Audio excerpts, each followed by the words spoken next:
con Santiago Diz, que es director de Industria y Logística de Brit. Hola Santiago, muchas gracias por estar acá. ¿Qué tal? ¿Cómo andas? Encantado. Bien, igualmente. Bueno, hay un tema central, que vos manejás muy bien y que conocés desde hace muchos años, que tiene que ver justamente con la industria. Un tema que está íntimamente ligado con la economía. Sí.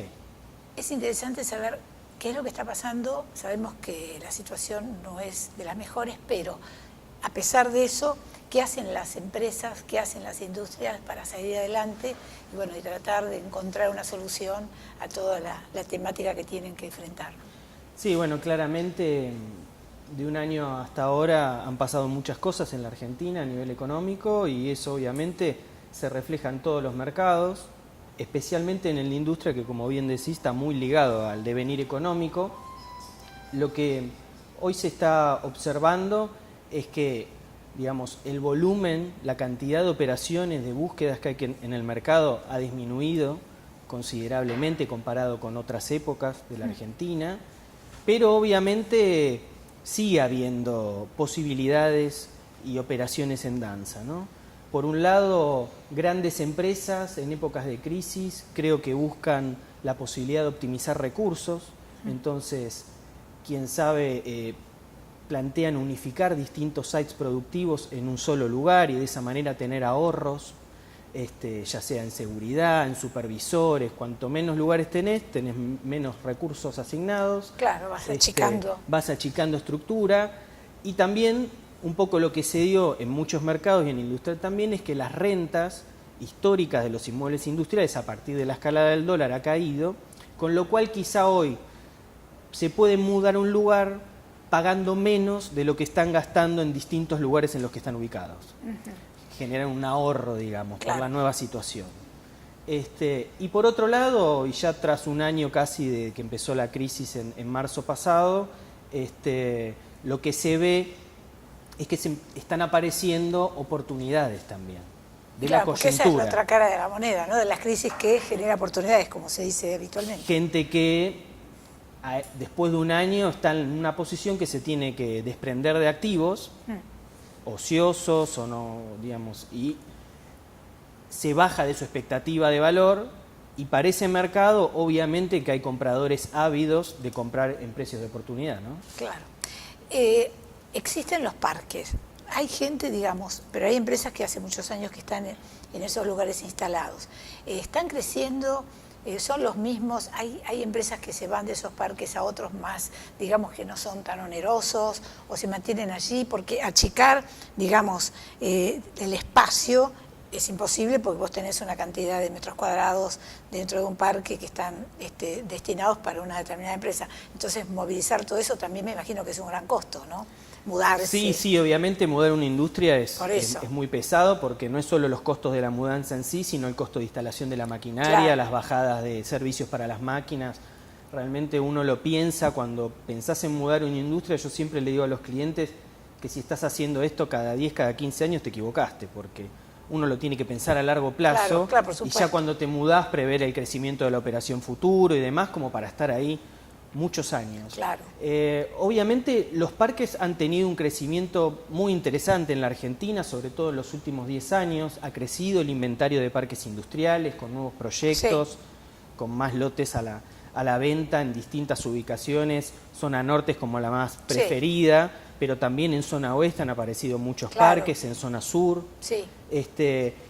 Pero en la actualidad lo que se ve es que también esta situación ha impactado. A ver, antiguamente, hace 4 o 5 años atrás, quien sabe el que tenía un excedente de su operación, una plata en pesos, estaba impedido de comprar dólares en el mercado, entonces decía, ¿qué hago con todos estos pesos?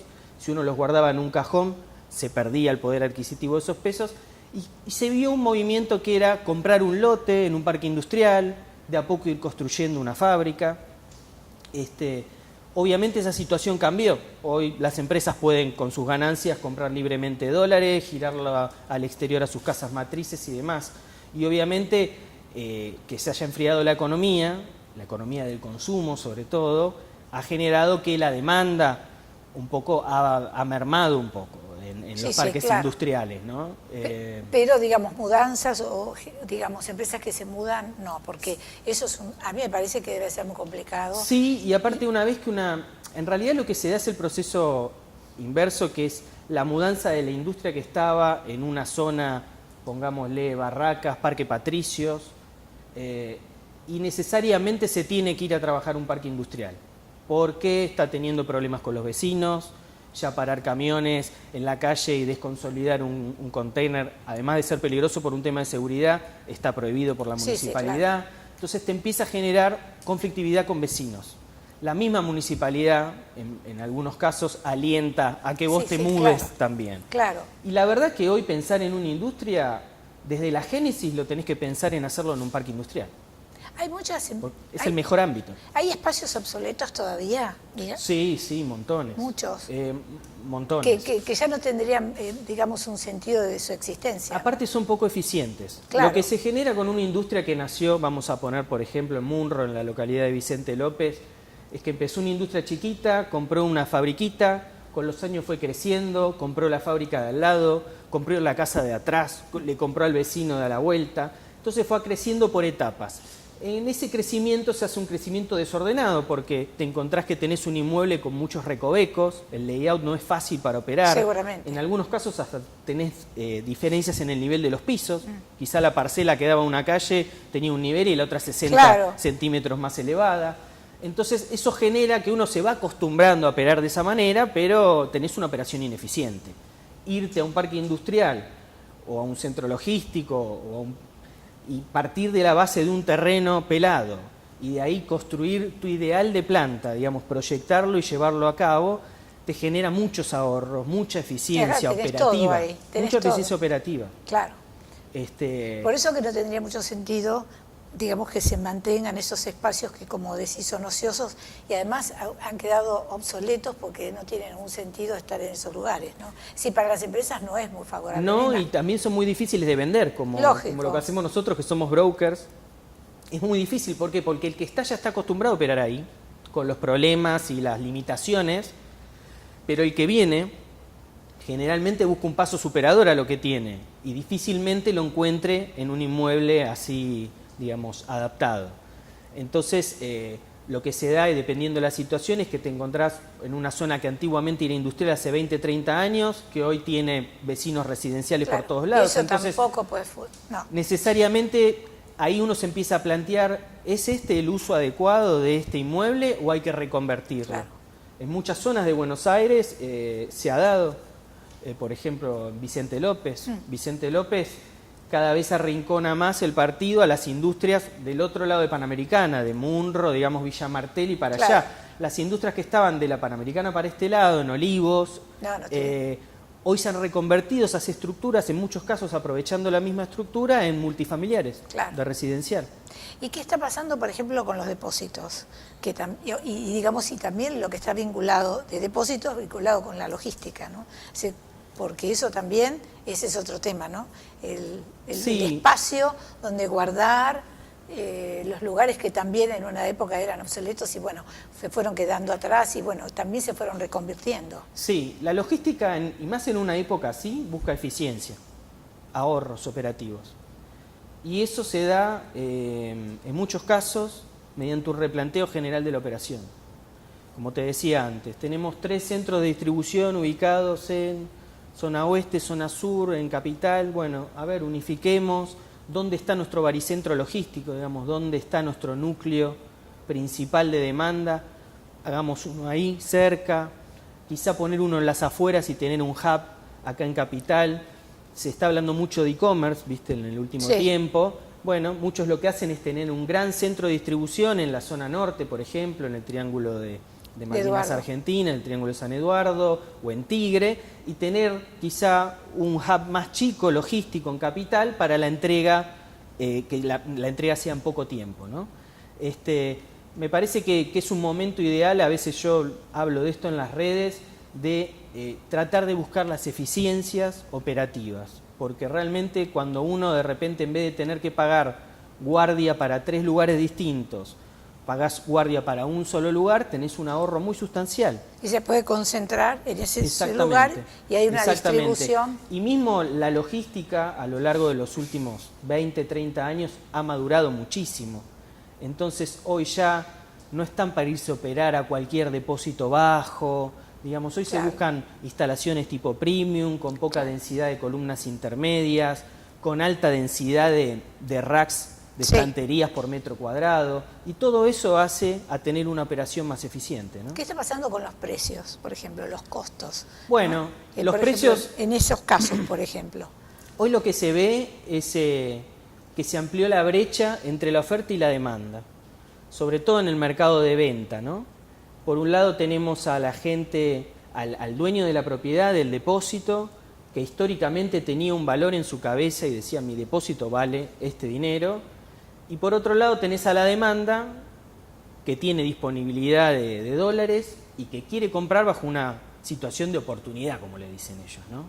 Y hoy una oportunidad es un 30, un 40% menos del valor ese histórico que tienen en la cabeza. Un poco también pasó esto con los alquileres. Si bien el alquiler es un mercado que siempre se mueve, porque o se te vence un alquiler y te tenés que mudar a otro lado, o te quedó chic, siempre hay mucho más movimiento. También se está viendo esto, ¿no? La renta histórica, por ejemplo, en Capital, en la zona de Villa Crespo, agronomía, un depósito premium, en esa zona que valía $8 el metro cuadrado, hoy la demanda no está dispuesta a validar ese valor.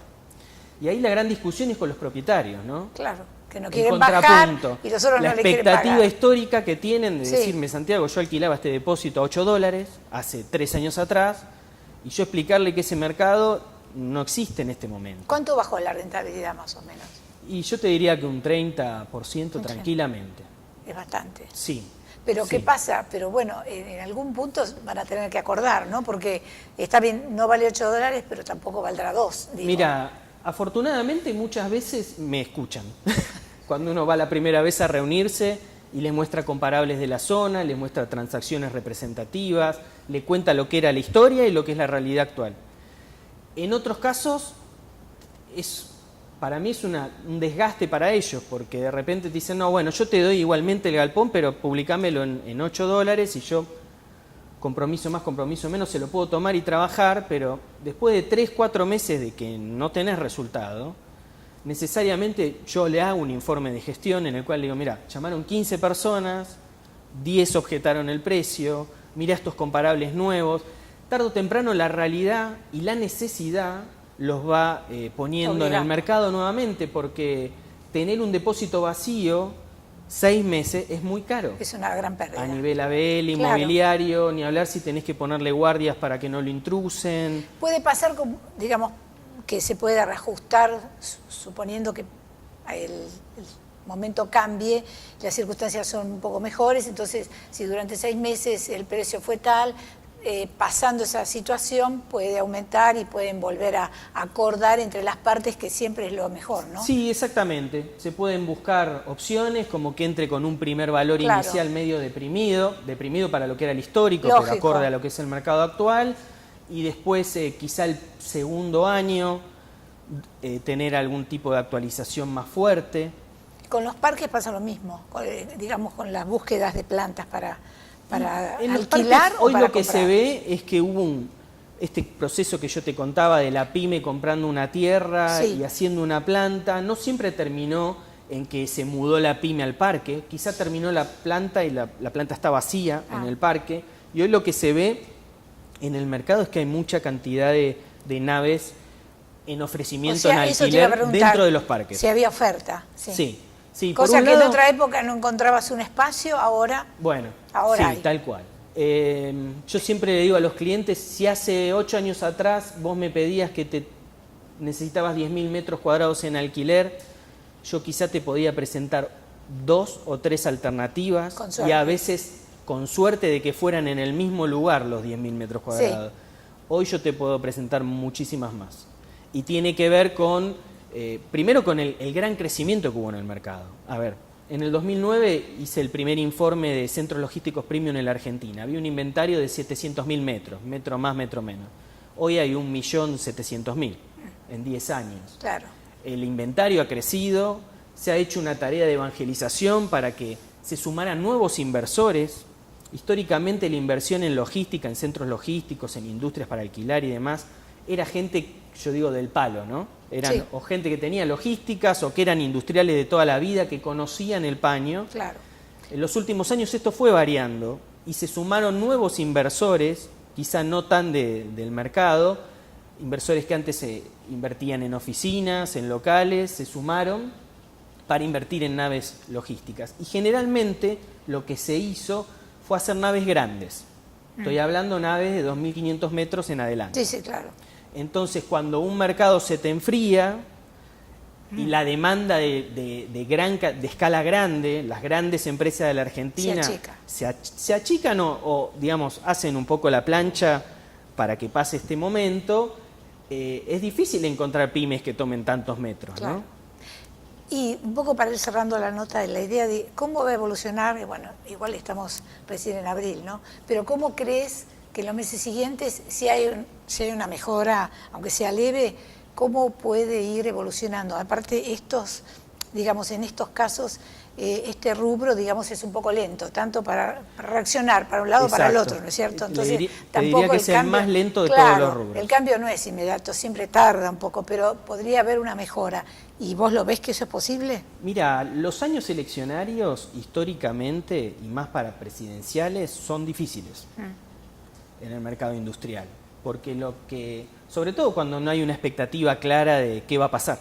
Claro. No sabés quién va a estar de acá a unos meses. Históricamente fue siempre años como medio de compás y de espera, ¿no? Sí, sí. Encima, entre las PASO y la segunda vuelta, el balotaje, se termina decidiendo casi a fin de año. Es difícil hacer futurología en la Argentina. Se está viendo que hay algunos sectores ligados a la exportación que parece que ya están saliendo de esa recesión tan fuerte. De esa recesión tan fuerte, y eso de a poco va a empezar a motorizar otros sectores, pero como bien decís, el sector industrial es un sector que es lento en sus dinámicas, en la reacción, ¿no? Para un lado para el otro siempre es el primero que arranca también, pero le cuesta arrancar. Claro. Y una vez que entró en el cambio, empieza a traccionar, ¿no? Exacto, y tracciona todo lo demás. Pero obviamente el que piensa una industria en el país no la piensa en un plazo de acá a 2 años o a 5 años, la piensa en el largo plazo. Entonces yo creo también que los industriales argentinos no se quedan atrapados en la coyuntura inmediata, ¿no? Como que necesariamente si vos tenés una industria estás pensando de acá a 20 años. Bueno. Y eso te tocan 4 gobiernos, digamos, 5, entonces necesariamente tenés que estar más allá de eso, tratando de pasar los malos momentos, siendo más conservador, logrando eficiencias operativas, como hablábamos antes, y preparándote para el rebote, que es lo fundamental, ¿no? Todos apostamos al rebote de la Argentina, ¿no? Bueno, vamos a ver cómo evoluciona los meses que siguen. Así será. Bueno, muchas gracias, Santiago. Por favor, gracias a ustedes.